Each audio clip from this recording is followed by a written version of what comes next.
பிரண்டைனா ஊர்ல உள்ளதை கிளீன் பண்றதுக்கு தான் பிரண்டை. முடக்காத்தானா முடக்கு வலியா இருக்கிறதுக்கு முடக்காத்தான். தூண் துப்புனா தூதுவலை, தொலைல இருந்து செஞ்சுனா துளசி, தும்புனா தும்ப, இரும்புனா இம்பரல் இலை, கண்டங்கத்திரினா கண்டத்தை கத்திரிக்கை தொண்டச்செடி, நெஞ்சு செடினா ஆடாதோட சாப்பிடணும், கொடை ஆடாதோட சாப்பிடணும். இல்லை ஒவ்வொன்றுக்கும் அர்த்தம் இருக்கு. 16 வகை மூலிகை வடை போடுறேன், 20 வகை சாப்பாடு மாற்றி போடுறேன். பிரண்டை சாப்பாடு, தூதுவலை சாப்பாடு, கண்டங்கத்திரி சாப்பாடு, மிளகுத்தக்காளி சாப்பாடு, கரிசலாங்கண்ணி கஞ்சி, கவுனி அரிசி கஞ்சி, குதிராளி கஞ்சி, தோசை வகையிலே ஒரு 20 வகை தோசை மாற்றி என்னன்னா கிடைக்குதோ. சப்பாத்திகள் கூட சாறு போடுறேன். அதெல்லாம் ஒருத்தவங்க மெட்ராஸுக்கு தான் அங்கே பழம் வாங்கிட்டு போய் கர்ப்பப்பை கட்டி நல்லா ஆயிடுச்சுன்னு அந்த அக்கா ரொம்ப சந்தோஷப்பட்டாங்க. நிறைய பேர் இந்த கல்லாடப்புக்கெல்லாம் ஆனந்த இங்கே தண்ணி குடிப்பாங்க. கல்லை எடுத்துட்டு வந்து 2-3 பேர் காமிச்சிருக்காங்க. எவ்வளோ பெரிய வகுத்து வலி இருந்தாலும் இத்தனோட ஒரு உருவி வேக வச்சு கொடுத்தா வலி மாத்திரையே தேவையில்ல, வலி நின்றுடும். இப்போ அது தெரியாமல் எல்லாரும் 2 வீலர் கார்ல எல்லாம் பொங்கல் வந்தால் மாட்டிக்கிறாங்க. குடல் பூனா நீங்கள் ஆற்றணும்னு ஹாஸ்பிட்டலுக்கு போய் படுத்திங்கன்னா 1000 லட்சக்கணக்கில் செலவாகும். மனுஷன் வெறும் 40 ரூபாய்க்கு தராப்புல. வெறும் 7 ரூபாய் இது. இந்த 7 ரூபாய்க்கு இந்த ஒரு வடையை வாங்கி சாப்பிடும் போதே அவ்வளோ ஆரோக்கியமான விஷயத்தை தராங்க. சப்பாத்திகள் கூட சாறு போடுறேன். அதுவும் பார்த்தேன், அங்கே ஜூஸ் பார்த்தேன். அதான் ஒருத்தவங்க மெட்ராஸுக்கு தான் அங்கே பழம் வாங்கிட்டு போய் கர்ப்பப்பை கட்டி நல்லா ஆயிடுச்சுன்னு அந்த அக்கா ரொம்ப சந்தோஷப்பட்டாங்க.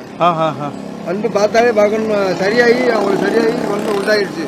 இன்னொருத்தவங்களுக்கு ஒரு வாங்கி கொடுத்துருக்காங்க. இந்த கல்லியை சாப்பிடுறாங்க. ஆமா, பஸ்ஸில் அனுப்பி விட்டு கொடுத்து விட்டு அந்த அக்காவுக்கு நல்லா ஆயிடுச்சு. தொழில் பொதுவா அடடா, அவங்க வந்து பக்கத்தில் யாரும் வாங்கி கொடுத்து வந்து என்னை பார்க்கணும்னு அடுத்த மாதம் வாரிட்டு இருக்காங்க. சரியா, நல்லா நிறைய பேர் இந்த கல்லாட பக்கம் ஆனந்த இஞ்சி தண்ணி குடிப்பாங்க. கல்லை எடுத்துட்டு வந்து 2-3 பேர் காமிச்சிருக்காங்க. தண்ணியில் போட்டு ஆடினோம்னா குளன்னு முட்டைக்கரு மாதிரி வரும். அதை குடிச்சிட்டு வந்து ஆட்டக்காரெலாம் ஒருத்தர் அழுதாரு. பாண்டியனே 50,000 கேட்குறாங்கண்ணே, சரி ஒன்றும் பிரச்சனை இல்லை, ஒன்றும் ஜாகலாம் மாட்டீங்க, 10 நாளைக்கு சாப்பிடுங்க, வரலாற்றுனா நீ ஹாஸ்பிட்டலில் போய் லேசரில் போய் எடுங்க அப்படின்னு. அவர் எடுத்துட்டு வந்து பாண்டியன் ரொம்ப சந்தோஷம். நாங்கள் தவணை வாங்கலாம் நினைச்சு, இங்கே வாங்கலாம் நினைச்சு, இங்கே வாங்கலாம் நினைச்சு சந்தோஷப்பட்டாரு. அது வந்துருச்சு. அது எப்பயும் வர்றதுதான். டாக்டரே நிறைய பேருக்கு அது தெரியும். இங்க வந்து சாப்பிடுவாங்க, நிறைய மெடிக்கல் ஷாப்ல இருந்து வந்து சாப்பிடுவாங்க. அப்படியா? எனக்கே பல்லு வலிச்சாலும் நான் ஆஸ்பத்திரிக்கு தான் போகணும். அது ஒன்றும் செய்ய முடியாது. நம்ம ஆஸ்பத்திரியை தகுந்து எதுவும் கிடையாது. ஆஸ்பத்திரி இல்லாம ஒன்றும் செய்ய முடியாது. அதே நம்ம சொல்ல முடியாது. ஆனா இது ரெகுலர் தேவை, இதுவும் தேவை. இது வந்து உணவே மருந்து. ஆமா ஆமா, உணவை விட்டுட்டு மருந்து. ஆமா, ரெண்டுமே நமக்கு வேணும். அதுவும் இல்ல, இங்கிலீஷ் மருந்து இல்லாட்டினாலும் ஒன்றும் செய்ய முடியாது. வலி நிப்பாடுறது கூரைப்பூ. கூரைப்பூ வீட்டுக்கு முன்னாடி மாட்டுவாங்கல்ல, ஆமா, அதுதான் கூரைப்பூ. அதுவே பொதுவாகவே எதுக்கு வீட்டில் மாட்டுறாங்கன்னா, என்னைக்காவது வகுத்த வலிச்சா எடுத்து குடிக்கிறதுக்கு தான் அந்த காலத்தில் மாட்டுவாங்க. வருஷத்துல 3 மாசம் தான் கிடைக்கும், 4 மாசம் தான் கிடைக்கும். இந்த வருஷம் தேட முடியாது, இருந்தா வீட்டுக்கு முன்னாடி மாட்டுறது.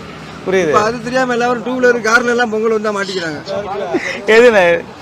இதுதான் எவ்வளவு பெரிய வகுத்து வலி இருந்தாலும் இத்தனோட ஒரு உருவி வேக வச்சு குடிச்சா வலி மாத்திரையே தேவையில்ல, வலி நின்றுடும். இது சாப்பிட்டா பவுர் வலி நின்று வேக வச்சு குடிச்சா. வீட்டுக்குள்ள வச்சா கூட தேட முடியாதுன்னு வீட்டுக்கு முன்னாடி சொருகிறது. பொங்கல் அப்ப வீட கிட்ட கிளீன் பண்ணிட்டு பழைய இதை தூக்கி போட்டு பூசி மாட்டுவாங்க.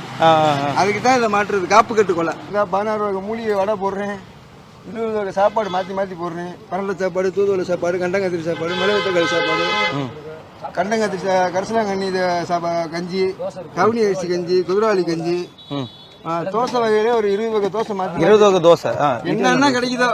இது முடவாட்டு கிழங்கும் தூதுவலையும் போட்டிருக்கேன். இந்த தோசை ஆமா, முடவாட்டு கிழங்கு போடுவேன், வெந்தய களி போடுவேன். என்னன்னா கிடைக்குதா, இழந்த பழம் சீசன் இன்னும் 1 மாசம் தான் இருக்கு. அதுல ஜாம் போட்டு கொண்டுருக்கேன்.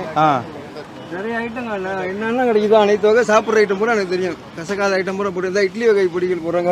கருவேப்பிலை இட்லி பொடி, முடக்காத்தான் இட்லி பொடி, பிரண்டை இட்லி பொடி, என்னென்ன கிடைக்குதோ அனைத்து வகையும் போட்டு கொண்டு வந்துக்கிட்டு தான் இருக்கேன்.